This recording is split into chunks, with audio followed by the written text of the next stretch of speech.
It's another In Wheel Time podcast, a 30-minute mini version of our live Saturday broadcast from InWheelTime.com. Hello, everybody, and welcome to the In Wheel Time program. We are so thankful that you could join us on this Saturday with our live broadcast. This is In Wheel Time, your weekly go-to all things automotive place, along with Mike Out of This World Mars there in the blue shirt, and King Conrad DeLong here. Jeff Dzeikan is a little bit off camera, but he'll be joining us here in just a few minutes with his used car review. I'm Don Armstrong, so glad you could join us again. Well, we're going to start things off a little bit differently this week because we are going to have, right out of the box, a guest, and we're going to talk to local racer, road racer, Alec Udell, and Alec is a pro road racer. Alec, it's always great to see you, and thanks so much for joining us today. It's been a while since we talked, and tell us, first of all, what program, what racing series are you actually in that you're competing in? Yeah, thanks, Don. It's great to be here. Always like chatting with y'all on the show. I enjoy listening as well. Thanks. So this season, I've been racing in the IMSA GS category. So that's the Michelin Pilot Challenge. It's been great. I've been racing with the team out of Houston, actually, Windward Racing, in the Mercedes GT4 car. So that's been nice. They have a few guys that they actually bring over from Europe. And because the race season has been condensed, they needed a stand-in and a local guy that has done some karting stuff with them. And so I fit in, plugged in really nicely with the team, and we've had some good races come out of it. So tell me a few more events this year. Well, tell me a little bit more about the car itself. I'm Mercedes GT4. You certainly can't go into a showroom and buy that. Yeah, definitely. It's basically kind of like the Black Series, the AMG GT Black Series, and then just has a cage in it, and it's ready to go for the racetrack. So the GT4 car is a little more closely related to the street car versus the full-blown GT3, which is kind of the next level up, and that's the highest level of car that you could go and buy from Mercedes as to go and drive. But the GT4 is a bit more street car, so a lot of the components, like the control arms, are the same as the street car. It's not, all the body work is very similar to like what you would see on a Black Series GT, and so it's a little more well built for the racetrack because it's put through a lot more stress, obviously, than a street car would be. But it's definitely the most closely related to a street car. It's similar to something that you could buy in a showroom, but just that extra little bit more built to be able to take the higher stresses that we put on it. And very recognizable as that Mercedes AMG GT. Does it have a manual or automatic paddle-shifted transmission? Yeah, it's got a paddle shift gearbox, but it's a pneumatic gearbox, so it still has a clutch, and it's just got the straight cut gears. Got you. So it's a sequential box, so you've got the paddles on the steering wheel. And what kind of motor has it got in it? It's got the bi-turbo. The GT4 has the bi-turbo. The GT4 bi-turbo. How big is the motor and how much horsepower does it turn out? He's not going to give up a secret. 4.4 liter. I'm sorry. Yeah. Say again? Yeah. No, it's the 4.4 liter, and it's supposed to put out somewhere around 400 horsepower. We actually are restricted compared to the street car, and they do that with air intake restrictors, and it's for what's called balance of performance. So we've got to race against like the Cayman, which that car doesn't quite have the power capability that the AMG GT does. So we're kind of limited on power based on what the other cars are in the series. Right. I'm not trying to give up any secrets here. I'm just trying to get an idea of the power of the car, and is it paddle shifted? Is it standard? And clearly, I assume that it has slicks on it and not street tires. Yes, slicks. Okay. And then we have, of course, when it rains, we've got full rain tires. Right. Those basically look like a mud tire, but it's a treaded tire. Yeah. So on the balance of performance, is there a negative to that if you win this event you're at that week? Do they kind of each week they continue to balance you up and down, or is it over a period of time, or is it based on qualifying times? Yeah, so the series actually does it based on racing, kind of the average lap time across the race, because that's really at the end of the day what matters. And they don't really change it too often through the season, maybe 2 to 3 times, I think, maximum across 9 to 10 races. So it's not there's not going to be many changes. But if there's a car that's kind of a standout, they'll pull it back a little bit. Usually they'll give it a little bit of weight. They'll change the boost calculations on the engine. That's one of the things they do with the GT. Or they can change the air intake restrictor, which will drop the power down. It sounds to me the whole idea is to create some parity in the racing to keep it more interesting, because Correct. That way somebody that's got a ton of money doesn't run off with everybody because he can afford different technology. Yeah, and it's a way to keep all these different kinds of cars, especially in like the GT4 series. We've got like the McLaren 570S, the Cayman GT4, the Mercedes, the Aston Martin Vantage, Mustang GT4. So there's all these different types of vehicles that are all joined into that category. Yeah. And like you said, there needs to be some sort of parity to keep the racing interesting. I can only imagine trying to get all these cars through tech, because that's really what it's all about, is trying to keep the parity and have nobody cheating on it. Right. Totally. Yeah, and they do a pretty good job. And that's the reason that they use the balance of performance, is they want to bring as many brands in to the series as they can. And you're running flat sixes, V8s, V12s, turbo V8s, and how do they keep them all where they're close to each other? And then it brings it down more to the skills of the driver. If they can keep the cars somewhat equal. There's just never keeps it more interesting, because you don't know automatically, well, so-and-so's going to win because he's got the biggest, baddest car. It could be anybody. No, we want Alec to win. Well, right. There you go. Well, and it's really it's really more about driver skill and finesse than anything else. So how many races in the season? I understand this is a little bit skewed season, but in a typical season, when we don't have COVID and postponements and that sort of stuff, in a typical season, how many races are there? And give us some of the venues. Yeah, so there's generally about 10 events per year. We'll race at tracks like Mid-Ohio, Road America, Laguna Seca, Road Atlanta, VIR. So a bunch of different places all across the country. And that's in the IMSA series. We were supposed to go to Lime Rock this year. That got changed out. We'll race at Sebring, Daytona. So the Roval, of course, they're actually adding this year. They added the Charlotte Roval to the GTD category. So they're trying to get a bit more of that crossover between sports car racing and stock car. That's really cool. Have you made any headway over at COTA? Have you got an event planned there, or have you raced there before? Yeah, I actually just raced there about 2 weeks ago in the GT3 car, so in a different series. Yeah. So wait a minute. So you run in GT3 and GT4? Yes. So what's the difference between the two? Yeah, for sure. So the GT4 cars are, again, definitely more like the street car. The GT3 car has a lot more downforce, a bigger tire, more suspension changes that you can make. The roll bars have a lot more adjustability. The shocks have more adjustability. The control arms are a lot different. The whole car is just kind of that next level up. Does it have a wing on it? So, yes. Oh, yeah. Yeah. Okay. So you can go a lot faster in the 3 than you can the 4. Yeah. Yeah, certainly. So that's one of the challenges too with the car, because the GT4 car isn't as aero dependent. Although they both have a wing and a splitter, the GT3 car has like a diffuser, splitter that's quite a lot bigger, wing that's quite a lot bigger. So it makes the racing a bit more challenging, because once you get up close behind another car in the draft, it takes that downforce off the car, which makes it challenging to pass the car in front of you. And you've named all of the courses that you go at. Now, we know you did some European stuff as well. I think that was last year.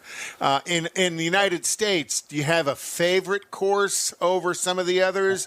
Do you have one you dislike more than the others? Yeah, I wouldn't say I necessarily have a favorite course. I kind of love driving at all tracks. I think courses that kind of sit well with me, because I've spent a lot of time at them, are like Circuit of the Americas and Mid-Ohio. Those are tracks I always seem to do pretty well at, and they just fit my driving style. I really enjoy them.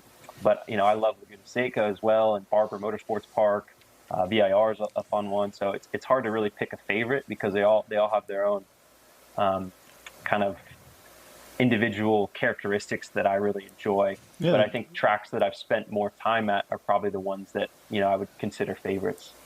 Any kind of world famous turn that is more intimidating? Because I always hear about the corkscrew at Laguna Seca being kind of crazy because you're basically diving off a building, like a 10-story building. Sure. I think that one is definitely one that's continuously almost like a gut check, like you're going through a roller coaster. Once you do it about 10 times, you kind of get a feel for it. But those first few times, it's definitely an interesting experience.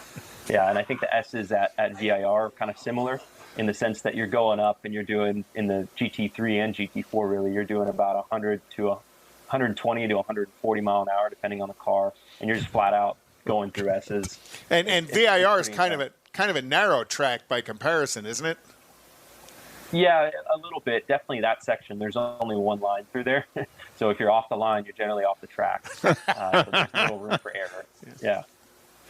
Well, Alex, so what is the next event that you've got coming up? Yeah, in 2 weeks, we race at Road Atlanta with the GT4 car. So we'll be heading down there, and I think we just have the one event, just one race that weekend. And is that a Sunday event? It'll actually be, I believe, a Friday event. A Friday event. Yeah. So the way they usually plan the Road Atlanta rounds, it's usually the final round of the season, and then there's a banquet following. So they kind of kept those dates, but we still have races after. Yeah. So you're going to have a Saturday, Sunday hoedown after the race, so to speak. All right. So on a typical race, we'll use this one as an example. So you're going to race on Friday. When will you leave Houston to go there, and will the car arrive at the same time as you do? Are you with the car in the transport? No. So the cars will generally leave 2 days before the scheduled arrival date. So we'll get there on Tuesday to set up the tents and get everything all ready to go. Sure. Then Wednesday we'll have practice. Thursday we'll have another practice maybe, and then qualifying, and then Friday we'll race. Man, can I be you? I want to be you. I don't want to be me anymore, okay? Well, you can come up to our go-kart track. You can pretend to be me. Yeah, and speaking of that, before we let you go, tell everybody about your go-kart track because, unfortunately, I have yet to go, but it's up off of 59. I've seen it. I've seen it through the trees. Yeah, we're up off of South Loop 336 in Conroe. Okay. So we're about 20 minutes from Spring, 20 minutes from the Woodlands area. And the track kind of all spawned out of a desire to bring motorsports close to home. So we helped with the development of the go-kart track down in Angleton at MSR Houston as well. I worked there in a shop for a number of years in high school. And then about when I graduated from college, we were really looking at finding a place where we could bring motorsports close to home and have people be able to come and race in a place that's, closer than an hour and a half away. So that's where the whole idea for the place spawned. And so now we've got this rental go-kart track. We run league races, so you're interested in getting into competition. You've got a place to come and really, it's like $65 for a race weekend. We've got prizes that we run from as well. And, it's a great place to just dip your toe into motorsports. We are starting up a youth academy as well, where we're going to do some driver training for kids 12 to 15. And then we're also going to run a youth league in congruence with that. So we've been doing that. We have a development. There's a shop up there now that's a full exotic kind of repairs. It does paint body, engine work, transmissions, kind of the whole thing. So it's really just a motorsports development center, and we just want to be able to bring everything in connection with motorsports, automotive, kind of all into one place up in close to home for us. So, Alec, clearly that the track has got a website. What is that? Mm-hmm. Yeah, it's HoustonKartingComplex.com. HoustonKartingComplex.com, okay? Yeah. You can find us on Facebook and Instagram at HKC336. HKC336. Alec, it's great to talk to you, and best of luck here in a couple of weeks. Let's check back in the middle of winter and see how things are creeping up for next year. Yeah, that sounds great. Well, Always appreciate the time, guys. Yeah, thank you very much. Alec Udell, and our local racer and friend of the In Real Time show. Yeah. We're going to take a quick break, and Jeff's going to be back with his pre-owned car of the week. That's coming up right after this quick break. 911, what's your emergency? God, there's a train that just hit a car. Sir, what is your location? Look around for a street sign, sir. It's 8th and Orchard. 8th and Orchard. Okay, very good. 8th and Orchard. Sir, help is on the way. Why would you do that? The train still hasn't stopped. You have to get there now. At a railway crossing, even if the engineer sees you and hits the brakes, it can take a mile for the train to stop. And for you, that's too late. Stop. Trains can't. Paid for by NHTSA.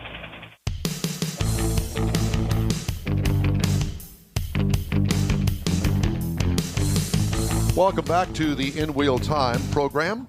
We appreciate you joining us on this Saturday, or if you're listening to one of our podcasts, thank you for joining us. Our podcast audience continues to grow at a pretty rapid rate. Yep, for sure. We sure appreciate that. At our live show, if you're listening on a podcast, our live show airs every Saturday from 9:30 a.m. until 12 noon. Well, it is time once again for our master behind the scenes most of the time. Oh. He comes on the scene. You're a master behind. Sorry. Here we go. I wandered. Squirrel. You know, we've been pretty much on track this morning until now. Is it me? No, it doesn't have anything to do with you. It has everything to do with Conrad and I, and we're going to try to continue that, if that's Wonderful. okay. And so I've only got like 4 thanks minutes. for sitting down, but you can go back now. And we're gonna I've only got like 4 minutes. Your time's done. Okay, I'm going to get started here. Okay, so what is the car of the week? It's a 2014 Chevy Silverado dual cab. Okay. Pretty popular vehicle. Yes. And so what we do, just to let you know, is that we do 3 car reviews during our weekly show.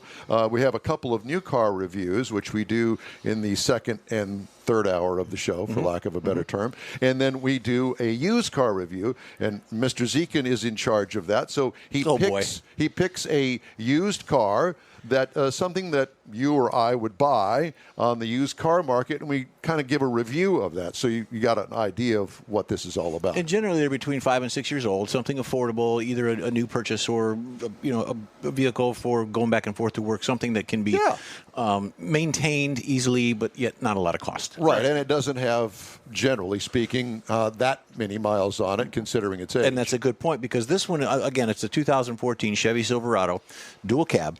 The trim levels on this particular year, the LT, the LTZ, High Country, and then the Z71.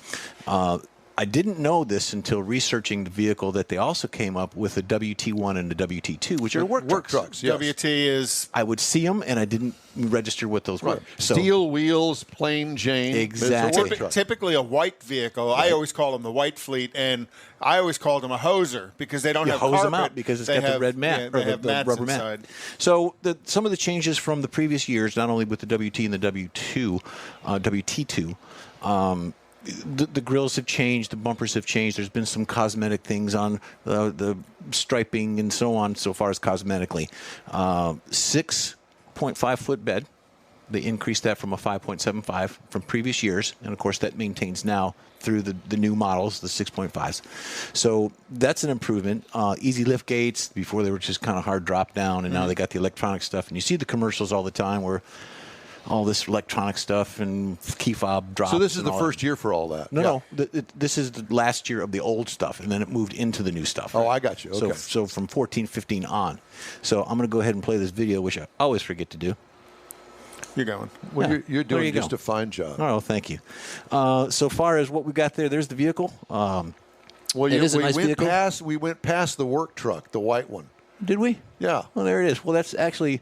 that's not a work truck, because when you look at the wheels Oh, my God. Well, I'll just shut up and you guys just do your thing. Okay. That's just a Silverado. That's just a plain Jane. It's white. It's silver. It's a silver one. Okay. Well, now I'm going colorblind now, too. But an extremely popular vehicle, because they've sold 300,000, 400,000 of them in the year. So they're relatively easy to find on the market as well. Exactly. And the one you're looking at here, actually, it's got the you can get the factory Nerf bars on here or the Hideaway bars, step bars. So this is a good option, and I like the vehicle. This is actually a fleet side. You can see the bubble side panels or actually over the wheel wells. That was for that year as well. Good improvements on it. I like the interior. The interior has, of course, the center pod. General Motors is known for that. All the touches. So 8-inch touchscreen, 40-20-40 split seat on the front, and then of course you've got the room in the back. And then at the higher level vehicles, you can get them with a.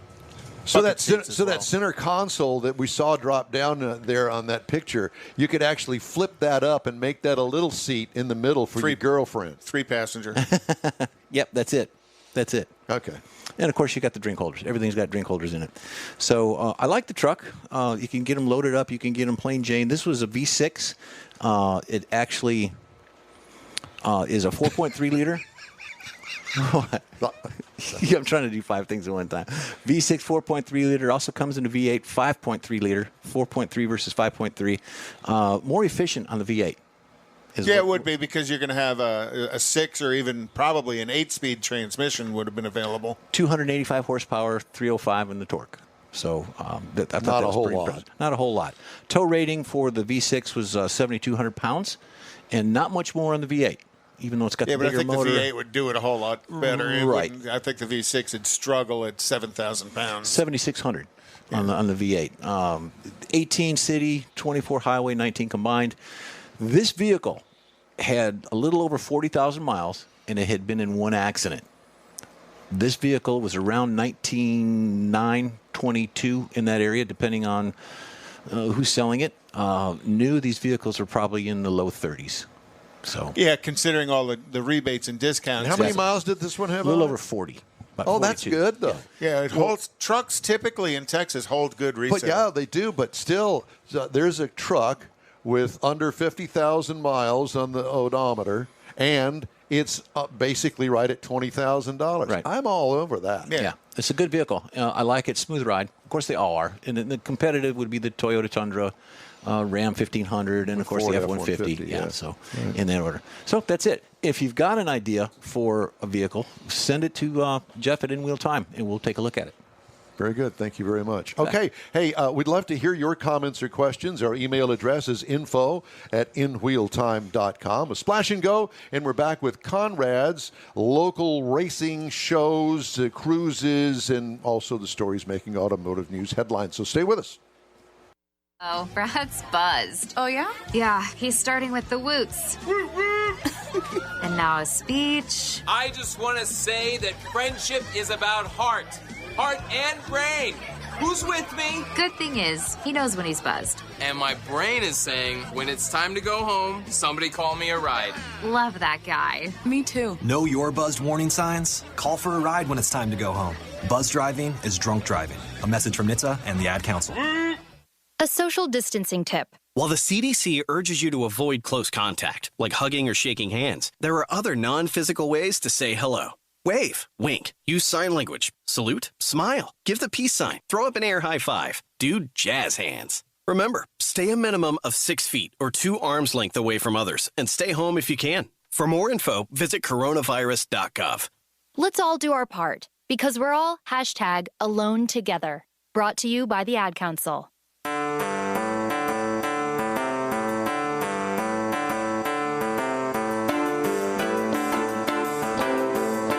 Okay, welcome back. This is the In Wheel Time program on this Saturday for our live broadcast, podcasts throughout the week.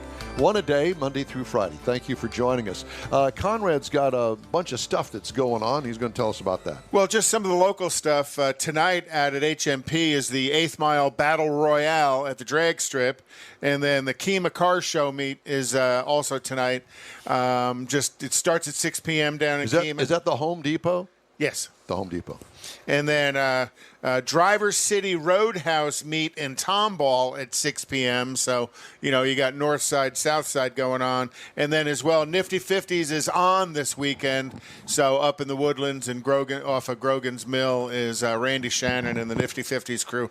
Now, tomorrow is down at Cars and Coffee for a Cause in the Woodlands, and that's at 6:30 a.m. And then when you're finished with that, you can head to Chrome and Coffee at Prince's Hamburgers, and I am talking about Sunday. Okay. Yeah, did I not say Sunday? I apologize. Yeah. So Sunday, Prince's Hamburgers, and that's Chrome and Coffee. You can come on out, and Don will be signing autographs.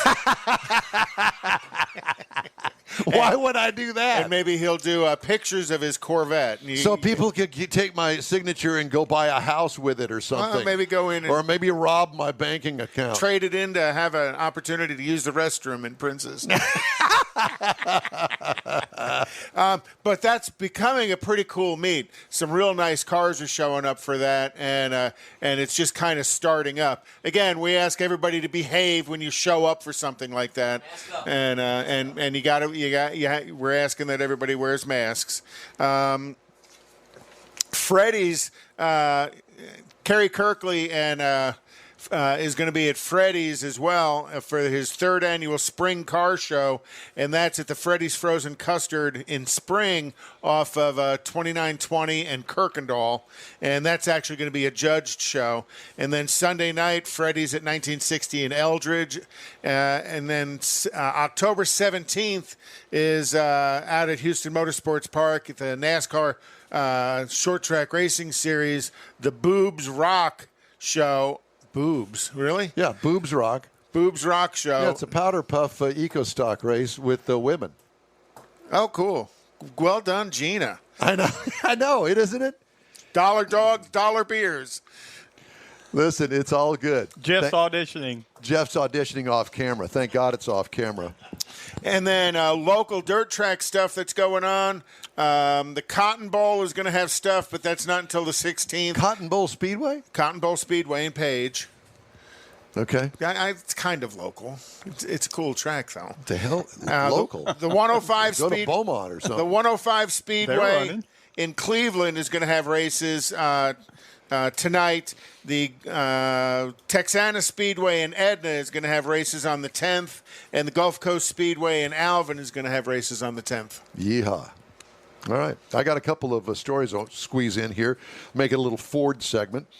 Ford recalling more than 700,000 vehicles in North America because of a poor electrical connection that may cause the rear view camera to display intermittently a blank or distorted image, kind of like this show, increasing the risk of a crash. Recall vehicles are from the 2020 model year, and they include the Ford Edge, the Escape, Expedition, Explorer, F-150, 250, 350, 450, 550. The Mustang Ranger and the Transit vehicles as well. Everything they sell. Sounds like the theme to Scary Movie 6. Including the 2020 Lincoln Corsair and the Nautilus. So if you got a Ford product made in 2020... It just got recalled. It's 2020. What do you expect? They want you. Dealers will be notified starting November 7th and will replace the rear view camera free of charge. Thank you, Ford, for that headache. And also, Ford is lowering the price of its electric Mustang Mach-E before the thing even comes out, between $1,000 and $3,000, depending on the trim, as it prepares to launch the vehicle later this year. That's that SUV electric. Mustang. Right. Yeah, well, it's called a Mustang. It's got seen pictures of it. It's kind of got a Mustang-ish front end. Look to it, but it's not. I know all the Mustang people are just going nuts. It's kind of like when Dodge went Charger and made a four-door out of it. F-150 pickup's newest powertrain option for 2021 will also be its most powerful. Ford said Tuesday the F-150's optional 3.5-liter Power Boost V6 hybrid will generate 430 horsepower and 570 pound-feet of torque, topping the output of the truck's other optional 5 engines. Torque figure would be the highest in the truck's history. 2021 F-150 will be able to tow up to 14,000 pounds. Wow. 800 more than the current model and have a maximum payload of 3,325 pounds. The redesigned F-150 set to hit the showrooms in November. Each engine option will come with a mobile generator. The hybrid pickup comes standard with a 2.4 kilowatt output generator enough to power a jackhammer Well, we got to have that in the back, and a compact cement mixer. That's for you. There you go. In all instances, power can be accessed through in-cabin outlets and up to 4 outlets in the bed. So bring an oven and cook a TV dinner. Well, I was going to say, with that kind of power output, if we lose power at the house, it'll probably be able to run a few of the components at your house to keep your refrigerator from going funky. Yeah, well, the refrigerator or freezer. Okay. All right, well, that's it for this hour. We're going to take a quick break, and we'll be back with the top of the hour next. Hey, thanks for checking us out.